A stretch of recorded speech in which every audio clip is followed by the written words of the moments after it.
Cowboys drafted Israel Mukuamu out of South Carolina in the 6th round of the 2021 draft, and up until wildcard weekend, he had never played more than 21 snaps in a single game, but he played 37 snaps against the Bucs, and overall I thought he had a really good performance, especially considering it was his first real NFL action. He was targeted 8 times, allowing 4 receptions for 49 yards, and he had 1 pass breakup. He played mostly in the slot with Deron Bland moving outside, and he showed that he can be an effective matchup weapon against tight ends and big slot receivers.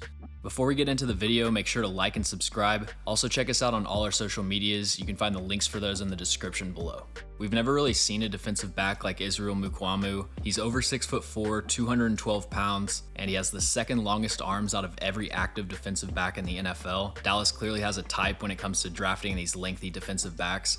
And it's kind of crazy watching Jaron Curse and Israel Mukuamu on the field at the same time. The length is just so overwhelming, and it really does make a noticeable difference in terms of how big the catching windows are. This first rep, he's matched up with Chris Godwin. Good job being patient at the line of scrimmage. He lets Godwin declare his release to the inside, and then he establishes contact. And when you're in this situation with Israel Mukuamu, where he's in phase and you're both running in the same direction, the success rate is pretty low because he's shaded so far over into the catching window. But then on this play, you see the main weakness to his game, which is footwork and short area quickness and press coverage. 6'4" is not a natural height to play cornerback. It's rare to see a player like Tariq Woolen with that kind of size and length also be able to glide around the field as effortlessly as he does. But Israel Mukuamu has an extremely high cut build, and he doesn't have the foot quickness or mirror ability to win in press coverage if he doesn't get his hands on the receiver. So on this play, Chris Godwin starts with an outside release and then cuts inside after a few steps. And you can see at the break point, Mukuamu has his hips turned 180 degrees, and when Godwin releases in the opposite direction, his hips are too tight to get himself turned around and play the football.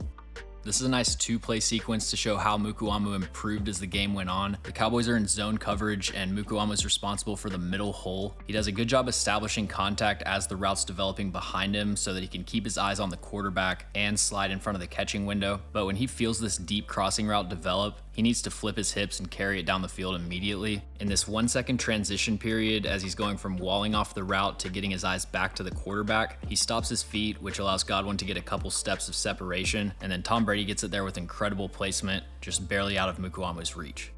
Next play, he's again covering Chris Godwin on an in-breaking route from the slot, but this time he doesn't let Chris Godwin get out of his field of vision. He does a great job staying firm on this outside shoulder and forcing Godwin to cross his face with an inside release, and now Mukuamu is actually in a good situation to make a play on the ball. He's in phase so he can feel the route develop and he doesn't have to rely on foot speed, and his eyes are on the quarterback so he knows when he needs to time his jump, and he's able to use his length to break up the pass.